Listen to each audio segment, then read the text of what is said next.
कोणीतरी किती छान म्हटलं आहे, चांगलं करता येत नसेल तर वाईट तर करू नका, कारण का वाईट केल्यामुळे इतराचे वाईट होते आणि आपल्याला फक्त क्षणाची समाधान मिळत असते। तर मित्रांनो, मी बालाजी सोळंके आपल्यासमोर घेऊन आलो एक प्रेरणादायी व्हिडिओ। तर मित्रांनो, एक जोडपं होतं, एकमेकावर प्रेम, जीवापाड प्रेम होतं। असं हे जोडपं एकमेका वाचून कधी राहायचे नाहीत।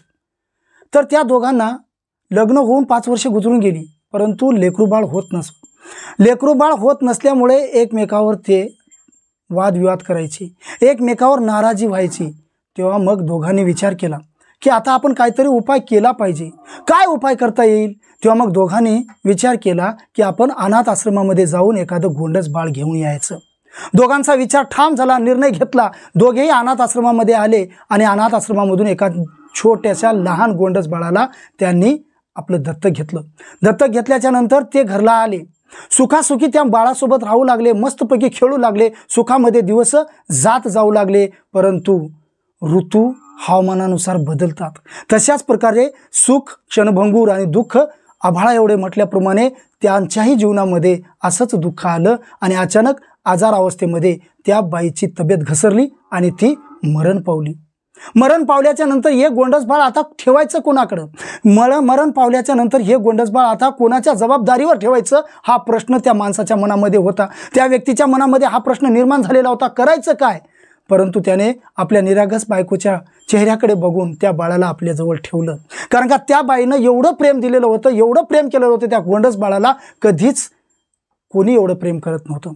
तशाच त्या बाळाला त्याने आपल्याजवळ घेतलं आणि त्याला चांगल्या प्रकारचा प्रतपाळ केला, चांगल्या प्रकारचं त्याला प्रेम दिलं, चांगले संस्कार दिले। एवढंच नसून त्याला शिक्षणसुद्धा दिलं आणि आपल्या आईची कधी कमतरता भासू दिली नाही, प्रेमामध्ये कधीच आईची उणीव भासू दिली नाही। आई म्हणजे काय असते हे सुद्धा त्याला माहीत नव्हतं, फक्त बाबा हेच शब्द त्याच्या कानावर पडायचे आणि तो आणि त्यांचे बाबा या दोघांमध्येच त्याचं आयुष्य पुढं जात राहू लागलं।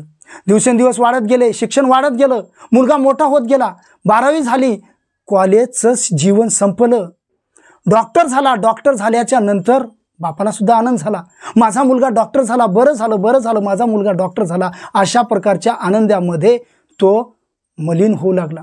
त्याच वेळी मुलगा काही दिवस घरला आला नाही, म्हणून हा घाबरला।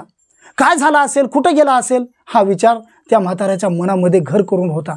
परंतु एकदाचीच मोठी गाडी आली, बंगल्यासमोर गाडी आल्याच्या नंतर दार काढतो तर काय पाहतो, मस्तपैकी एक मोठी 4 व्हीलर आलेली आहे आणि त्याच्यामधून 2 जोडपे बाहेर निघालेले आहेत। एक मुलगा आपला महेश आणि त्याच्यासोबत एक तरुणी आहे, दोघांनीही मस्तपैकी आपल्या गळ्यामध्ये हारा घातलेले आहेत। हे पाहिल्याच्या नंतर त्याला वाईट तर वाटले, परंतु थोड्या वेळाच्या नंतर आणखी आनंदही झाला। त्या दोघांना मस्तपैकी पंचारती करून त्याने हार वगैरे टाकले, मस्तपैकी त्यांना पाणी वगैरे देऊन त्यांच्या हातापायाला धुण्यासाठी पाणी दिलं, त्यांना गोड खाऊ घातलं। मग आल्याच्या नंतर त्याने सांगितलं, बाबा आम्ही दोघांनी लग्न केलं, ही माझी पत्नी आहे। बापालाही बरं वाटलं। 1-2 दिवस 4 दिवस झालं, परंतु तिथं सुद्धा दुःखाची छोटीशी पुसटशी आकृती तयार झाली। त्यांच्या सुखाला कुठंतरी गालबोट लागलं। त्याच वेळी बाई जी महेशची पत्नी होती ती आपल्या माहेरी रागारागाने निघून गेली। ज्यावेळी महेशला हे पता लागला की ती निघून गेलेली आहे, त्यावेळी त्याने बापाला विचारलं, बाबा काय झालं, कशी का निघून गेली तुमची सून? तेव्हा बाबांनी सांगितलं, मला सुद्धा ती काही बोलली नाही, अचानक निघून गेली। तेव्हा 1-2 दिवस झाले, 3ऱ्या दिवशी मुलगा गेला आणि जाऊन आपल्या पत्नीला घेऊन आलो आणि पत्नीने एक आट टाकली, मी तुमच्यासोबत येणार आहे, परंतु आपल्या दोघांमध्ये तुमचा म्हातारडा बाप राहणार नाही। हे ऐकल्यानंतर महेशला वाईट वाटले, आपण ज्याच्या हाताखाली शिकलोय, आता आपण ज्याच्याकडून एवढे प्रेमाचे धडे, एवढे शिक्षणाचे धडे गिरवलेत, एवढा आनंद भोगलाय आणि त्याच्यापासून आपल्याला आता दूर व्हावं लागत आहे। ठीक आहे, विचार केला, ठीक आहे, काय हरकत नाही। त्याने विचार केला की बाबा हे आता म्हातारे झालेले आहेत, बाबा म्हणजे एक पिकलेलं पान आहे, कधी सुकून पडणार आणि कधी गळून पडणार याची काही खात्री नाही, परंतु बायको जर आपल्याला सोडून जर निघून गेली तर परत मिळणार नाही, हा विचार त्याच्या घरामध्ये त्याच्या मनामध्ये घर करू लागलेला होता। तेव्हा त्याने त्यांची अट मान्य केली आणि दोघे नवरा बायको घरला आले। आल्याच्या नंतर गोडीने त्या म्हाताऱ्याने त्या दोघांना खाऊ पिऊ घातले। मग रात्रभर त्यांची चर्चा झाली। सकाळी उठल्याच्या नंतर मस्तपैकी त्यांनी बाबाला सांगितलं, बाबा मस्तपैकी तुमची आंघोळ वगैरे करा, तुमची बॅग वगैरे त्यांनी भरून घेतली। बापाला काही कळे ना काय होत आहे, महेश काय म्हणत आहे, एवढा मस्त आनंदाने आंघोळ घालत आहे, मला कपडे वगैरे माझे बॅग भरलेली आहे, मस्तपैकी त्या गाडीमध्ये AC लावली, गाडी स्टार्ट केली, गाडीमध्ये जुने पुराणे गाणे लावले आणि त्या जुन्या पुराण्या गाण्यामध्ये त्या आठवणीमध्ये हा म्हातारा हरवत गेला आणि केव्हा झोप लागली काही कळलं नाही. गाडी थेट त्या एका मोठ्या सुसज्ज इमारतीच्या जवळ येऊन उभी राहिल्याच्या नंतर हा महेश आपल्या गाडीच्या बाहेर निघाला. गाडीच्या बाहेर होऊन त्याने बाबाला सांगितलं, बाबा उठा, बाहेर या. तेव्हा बॅग घेऊन म्हातारा बाहेर आला. पाहतो तर काय सुसज्ज इमारत आहे आणि त्याला ती इमारत बघितल्यानंतर कुठंतरी आपण या इमारतीला बघितलंय अशी आठवण येऊ लागली. त्याच वेळी वर लिहिलेलं होतं, वर लक्ष जाताच त्याला वाईट वाटलं. अनाथ आश्रम तथा वृद्धाश्रम हे बघितल्यानंतर त्याला खूप वाईट वाटलं. जड पावलाने तो आपल्या मुलाच्या मागे मागे जाऊ लागला. त्या ठिकाणी जे 2-3 अधिकारी होते त्या 2-3 अधिकाऱ्यांना सांगितलं की माझे बाबा आहेत, आजपासून हे वृद्धाश्रमामध्ये इथंच राहणार आहेत, तेव्हा मी आता जातो, माझ्या बाबाची काळजी घ्या. असं म्हणताच की तो निघून गेला. पण म्हाताऱ्याचे डोळे पाणावले. म्हाताऱ्याला वाईट वाटले.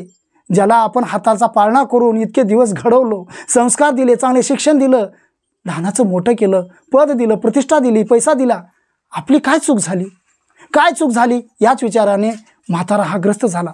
म्हाताऱ्याला वाटलं, तोंडापर्यंत प्रश्न आला आणि तोंडापर्यंत प्रश्न येताच की महेश तिथून दिसेनासा झाला. म्हातारा जड पावलाने तिथेच थांबला आणि त्या रिकाम्या खुर्चीवर बसून विचार करू लागला. गाडी स्टार्ट केली, गाडी निघाली आणि निघताच की अचानक बायकोचा फोन आला. महेशराव कुठे आहेत? बाबा कुठे आहेत तुमचे? मी त्यांना वृद्धाश्रमामध्ये ठेवून आलेला आहे. अरे यार, तुम्हाला एक सांगायची गोष्ट होती, आणखी परत वृद्धाश्रमामध्ये जा आणि बाबाला सांगा की यानंतरच्या कोणत्या सणावाराला सुखादुखाला सुद्धा तुम्ही यायचं नाही. जेव्हा ते सणावाराला येतील ना तेव्हा मग मी इथे राहणार नाही, हे तुमच्या बाबाला जाऊन सांगून या. तेव्हा त्याने गाडी आणखी वळवली, आणखी बाबाला जाऊन सांगणार. त्या हिशोबाने तो त्या इमारतीच्या समोर आला, गाडी थांबवली आणि गाडीतून उतरला आणि आपल्या बापाला काहीतरी बोलावं, काहीतरी म्हणावं या उद्देशाने गेला. परंतु बाबा आणि ते 2-3 अधिकारी एवढे मस्त मनसोक्तपैकी गप्पा मारत होते, इतक्या सुखाने हसत खेळत बोलत होते की जणू काय ते एका फॅमिलीमधले मेंबरच असावेत. मग त्यावेळी त्यांना बघितल्यानंतर त्याला कुठंतरी डाऊट वाटलं, म्हणून त्याने त्या अधिकाऱ्याला जवळ बोलावून सांगितलं की साहेब, माझे बाबा तुमच्या परिचयाचे आहेत का हो? तेव्हा त्याने सांगितलं, काय म्हणता राव, तुम्ही ज्यावेळी इथे लहान होते, या अनाथ आश्रमामध्ये तुम्ही होते, त्यावेळी तुमच्या आई वडिलांनी तुम्हाला घेऊन गेले. हेच ते बाबा आहेत की तुम्हाला या अनाथ आश्रमामध्ये ठेवलेलं होतं. त्या अनाथ आश्रमामधून उचलून आपल्या घरला घेऊन जाऊन पद दिलं, प्रतिष्ठा दिला, पैसा दिला आणि तुम्हाला चांगल्या प्रकारचा प्रसिद्ध नामांकित डॉक्टर बनवलं. हे ऐकताच की त्या पोराच्या पायाखालची जमीन सरकली. आपण काहीतरी चूक करत आहोत असा भास त्याला झाला. छोटीशी गोष्ट आहे, परंतु या गोष्टीमधून आपल्याला अशी शिकवण मिळते मित्रांनो की कर्म हे कर्मच असतात. त्याला ईश्वर देखील माफ करू शकत नाही. एक वेळा ईश्वर माफ करू शकेल, परंतु कर्म करू शकत नाही. म्हणून आपण आपल्या जीवनामध्ये आपल्या घरच्या लोकांची चांगली काळजी घ्या, त्यांचं संरक्षण करा. त्यांच्या लाडा प्यारामध्ये आपण वाढलेलो आहोत, तसाच प्रकारचा लाडप्यार जर आपण त्यांना देत नसोल, परंतु त्यांना अशा प्रकारचा शाप, अशा प्रकारचा तिरस्कार आणि अशा प्रकारची शिक्षा मुळीच देऊ नका.